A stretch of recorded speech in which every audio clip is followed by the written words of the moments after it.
Marci, go ahead. Mr. Chairman, could I speak about must carry for just a second? I think many members of this committee have rightly been concerned about diversity. One of the values of must carry is that these are stations in a local community that are sprung up by service to that local community. Of the stations that are must carry stations today, 69% of them carry some religious broadcasting. 39% of them carry some directed ethnic program to those communities they serve. And must carry, as a result of must carry today, networks like, or channels like Fox, Univision, and others like that began as must carry stations, got traction, and then developed a business model of their own. But they are extremely important today in localism. Ms. Burdick and Ms. Tyson, both of your companies deal with retransmission consent as small cable providers, yet you seem to have a disagreement on the effectiveness of the regime. Why do you think that is? Well, as I've said, I'm the small broadcaster, small cable company at either side of the table. There have been some remarks today about consolidation of broadcasters. We're small fry compared to the consolidation of the video provider world. The top 4 video providers control 62% of the market. The top 10 control 91%. So in my negotiations as a broadcaster, I'll start with a major MVPD with millions of subscribers that says, you cover in your 6 markets 1.8% of the country. I can afford that churn. So it's a tough business negotiation either way. If I spoke as a cable operator, which I'm not today, I'm speaking on behalf of NAB, but the negotiation is equally tough on that side of the table. And I think what it proves is that the marketplace works. May I take just a minute to address a couple of the comments here? I think you raised something that was really important, where you quoted cable rates from 1995 on. The fact of the matter is broadcast retransmission consent has only existed since 1992, and from a practical basis, it was really not until the late 90s or 2000 that most broadcasters began successfully negotiating for pennies of every programming dollar to support local news and information. But cable rates have been going up in a larger percentage long before broadcasters were being paid for the most popular content on cable systems. Please explain why you think the current regime is or is not a free market. All of the regulation, whether it was copyright or the Cable Act, what Congress wisely recognized is the value of localism and protecting local markets and a marketplace that supports local news and information. That still has to be recognized, because if local broadcasters aren't providing those lifeline services and local news, weather, and sports, who else will do it? There's this suggestion that's been put out by some folks that there's a situation where out-of-market programming could be allowed during retransmission consent disputes. If that happened, can you tell me what the impact would be on your company if that happened during a retransmission dispute? Imagine what it would have been like in Moore, Oklahoma, had distant signals been broadcast the day of the tornadoes. Imagine what it would have been like. We as local broadcasters are providing local news, weather, and sports services that are not duplicated by anyone else. And the fact of the matter, as the panelists have alluded to us as must-have programming, is because it's watched more on their cable systems or satellite systems than any of the channels that they provide. If a distant signal was allowed to be imported, a couple things would happen. There'll be more disputes, not less, that'll last longer, because there's no incentive for the cable or satellite operator to solve that dispute. They're bringing in a signal they're not paying for. So why would you reach a resolution with a local content provider to pay for that content, number one? At the second time, they would be shrinking my market area. I would be losing eyeballs. When I lose eyeballs, I lose advertisers. When I lose advertisers, I lose dollars. The only place, as Ms. Tyson rightly refers to, cable's highest cost is programming. Mine as a local broadcaster is people doing news and local information. When I lose revenue, That's the only place I have to go to control my cost, and that would be the impact. Less news, less local information. Why do you think Stella is not the right vehicle to move forward with the discussion of how to change regulations in the video industry? And could you address Ms. Burdick's testimony that notes that TV stations are underpaid in terms of retransmission consent dollars? Well, I think that was evidenced again today when Representative Matheson asked the question specifically, how much of a cable programming dollar goes to local stations? It wasn't answered. We continually get this percentage on retransmission consent, and math was never my strong suit, but when you start from zero, the percentages always look pretty big. Yeah, the fact is that broadcast programming is the single highest viewed programming on any satellite or cable system, yet the compensation we receive for producing that program is minuscule compared to some of the other providers. I haven't said anything as the term blackout has continued to be used today, and I would just like to underscore one issue. These are contractual negotiations and relationships, and when we reach an impasse, we're still on television. We never go away.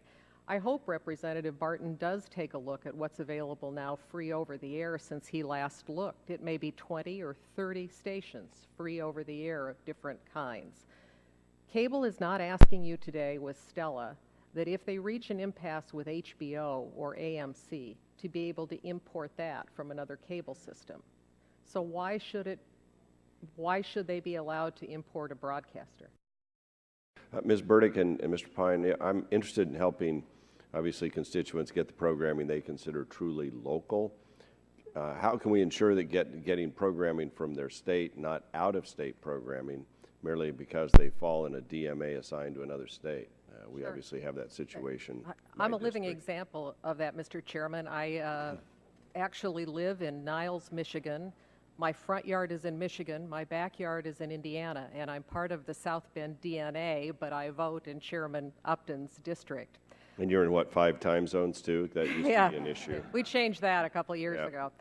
Although my lawnmower did used to change when I go around the lawn. My cell phone would change when I go around the lawn. At any rate, I happen to receive Comcast's Michigan signal from its Michigan head end. Right. And what Comcast does in that case is they reserve Channel 3 for, I'm the CBS affiliate in South Bend, and I have network non-dupe and syndicated exclusivity protections across the market. But Comcast reserves Channel 3 for the local broadcast of the CBS station in Grand Rapids. So its programming, local news and information, can be broadcast in that area. My point of telling you that is there are ways to resolve those situations, and we have resolved them in the market today. Because I know we have that problem in Umatilla County. There's a certain former senator that's really aware of that. And anyway, it's an issue elsewhere in my district. Ms. Burdick, let me come to you. I appreciate your comments and how you express support for property rights, and I'm quoting, recognizing local broadcasters' property interest in their over-the-air signal, permitting them to seek compensation.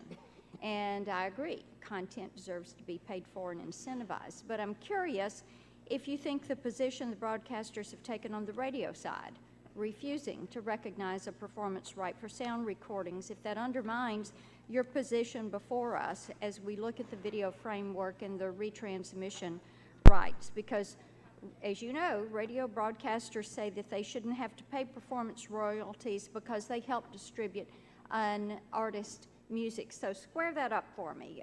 Where's the contradiction in that? Sure. Just by way of background, our company has been in the radio business for 90 years, 18 months after the first commercial station was launched. We've been in it for a long time. There's been a symbiotic relationship between radio and artists. I think I'm on. Radio and artists during that period of time, and the substantive difference is that when my radio stations play the artist's music, the listeners are getting it for free. In this case, we're talking about providers who are taking the local television broadcast signal, repackaging it, and selling it to consumers. And in that case, I'm saying, in the latter case, if you're charging for it, I should be compensated. But on the radio side, and I recognize this is a healthy debate in the industry, we are providing that as broadcasters for free. Thank you, Chairman Walden, and good morning. Ranking Member Eshoo, good morning. Members of the subcommittee, hello. My name is Marci Burdick. I'm Senior Vice President, as you heard, of Schurz Communications, where I oversee 8 television stations, 3 cable companies, and 13 radio stations. I'm also the Television Board Chair for the NAB, on whose behalf I testify today. Local broadcast television remains unique because it is free, it is local, and it is always on, even when other forms of communication fail. Television is the most watched media for high-quality entertainment, sports, local news, emergency weather warnings, and disaster coverage. Schurz has television stations in tornado-prone places like Wichita, Kansas, and Springfield, Missouri, and I can tell you from my own personal experience, our viewers rely on us to stay informed during times of weather emergencies, not unlike the terrible storms we've seen this year. With that backdrop, thank you for the opportunity to be here today to discuss reauthorization of the Satellite Television Extension and Localism Act, or STELA. As broadcasters, we approach this debate asking a simple question: is satellite's distant signal compulsory license still in the public interest? We know the universe of distant signals is shrinking, and more viewers are receiving their local programming through satellite. Today, DISH provides local-into-local service in all 210 television markets and direct in 196. To justify the extension of this law, however, we need more specific information. For instance, how many subscribers rely on the distant signal? How many subscribers are grandfathered but also receive local-into-local service? And what is the number of subscribers that receive the distant signal only for use in an RV or a boat? Unfortunately, this information resides only in the hands of DISH and Direct. By digging into these facts, we can have an honest debate about whether the law is still needed. At a minimum, NAB asks this committee to embrace a clean reauthorization that does not include unrelated and highly controversial provisions that undermine the ability of broadcasters to provide high-quality and locally focused content. For example, some would like to use STELA's reauthorization to make drastic changes in a free marketplace negotiation called retransmission consent. I believe such changes would harm consumers. I've been with Schurz Communications for 25 years, and I come to this hearing with a very unique perspective on the video marketplace. My company is a member of both NAB and ACA. We are a broadcaster, and we are a small cable operator. I can tell you from our vantage point, as a small company that's been on both sides of the negotiating table, the current system works. So I ask the subcommittee, if the system isn't broken, why fix it? The retransmission consent system in place today has a success rate of 99%. Only in Washington, D.C. could something that works 99% of the time, providing for thousands of deals every year, be called broken. This success rate trumps the effectiveness of the best medicines, the free throw percentage of the most accurate basketball player, and the approval ratings of the Dalai Lama and the Pope. Yet no one would doubt whether they are effective. The false fixes being suggested by my friends in the cable and satellite industry would not only harm consumers, but would do nothing to improve on the system that we have today. In fact, just the opposite would be true. One proposal would allow the importation of distant, out-of-market signals in the event of a contractual impasse.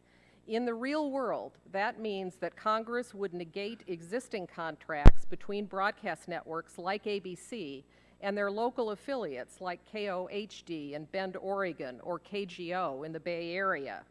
If Congress were to allow distant signals to come into local markets, you will have gutted my affiliation contract while leaving viewers in Bend or in the Bay Area to receive perhaps Los Angeles or Denver news and sports. Additionally, by allowing distant signal importation, Congress would be placing its thumb on the bargaining scale by fundamentally skewing the negotiating leverage of the parties. The resulting effect would be more contractual impasses, not less. With fewer viewers and less advertising dollars, the localism that TV broadcasters provide would be compromised. This would ultimately leave your viewers with less local community programming, your local businesses with fewer places to reach local customers through TV advertising, and politicians with no effective medium to reach their constituents. None of this is good for the consumer. In conclusion, as television broadcasters, we aren't coming to Congress asking for a leg up in our negotiation or for changes to a law to benefit one side or the other. We'll fight our own fights, we'll make our own deals, and we only ask that Congress not tip the scales in favor of any one industry. I thank you for inviting me here today, and I look forward to your questions.